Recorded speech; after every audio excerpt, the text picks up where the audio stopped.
Salut à tous et bienvenue dans cette vidéo. Nous sommes aujourd'hui mercredi 25 février, qui dit football, dit Ligue des Champions. Aujourd'hui, nous allons parler de cette équipe de Bodo Glimt, une équipe qui nous fait actuellement rêver, une équipe qui nous montre vraiment que au-delà des moyens colossaux mis par les grandes équipes, oui, une petite équipe peut faire mieux. En ce qui concerne cette équipe, il faut dire que c'est une équipe qui voulait dans le championnat norvégien, dans la première division norvégienne. Cette équipe a été fondée en 1919, qui évolue au-delà du cercle polaire. Quand on dit au-delà du cercle polaire, il faut attendre que c'est dans une région où il fait beaucoup froid et où les températures sont vraiment basses. Aller jouer sur le terrain des Bodø/Glimt, c'est comme aller jouer dans un format de football dans un congélateur tout court. Oui, avec un petit stade de 8200 places. Je me demande, est-ce qu'il y a un stade de Ligue 1 avec cette capacité? Je ne sais pas. C'est à vérifier. Oui, elle est basée dans une ville avec 5500 habitants, hein. Une petite ville avec 5500 habitants.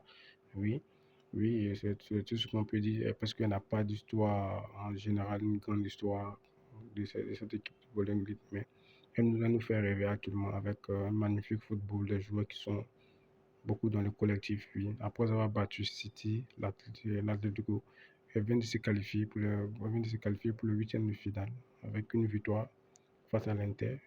Qualification sur les deux matchs, victoire en aller et comme au retour. Chapeau à cette équipe de Bordeaux Glimt encore.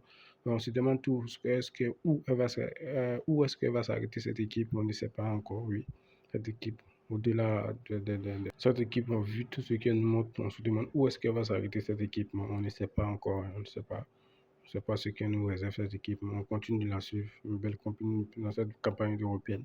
Il faut dire que cette équipe s'est révélée la saison passée, elle avait évolué en Ligue Europa. Pour ceux qui ont suivi la compétition, elle a évolué là-bas en Ligue Europa avant de se qualifier pour cette saison pour la Ligue des Champions. Il faut dire que cette équipe évolue avec un budget pas comme les autres équipes, hein. C'est une équipe qui a le même budget que Lorient en Ligue 1, une équipe qui a le même budget que Auxerre, mais aujourd'hui, elle nous fait du bon football. Une équipe qui n'a pas de star, qui n'a pas de joueur avec un gros salaire, mais qui arrive à nous sortir du football sur le collectif, ça marche, arrive à s'imposer sur les grands stades face à des grandes équipes. Encore chapeau à cette équipe de Bolo Glimt, encore merci.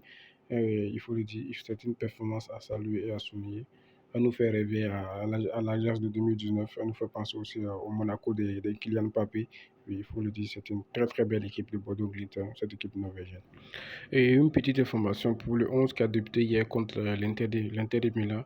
Regardez ce joueur, c'est le seul joueur avec, je peux dire, avec un coût de 3,5 millions de transferts. C'est le plus gros transfert de l'équipe sur le 11 qui a commencé. À part ça, il n'y a pas eu de gros transferts. Ce sont des joueurs achetés à des bas prix. Celui-là, c'est le plus gros transfert sur le 11 qui a débuté hier contre l'Atlético de Madrid. 3,5 millions d'euros. Oui, comme le football est magique. Et c'est tout sur cette équipe de Bodo Glimt. On n'oublie pas la famille. Merci pour le visionnage. On s'abonne, on like et on partage.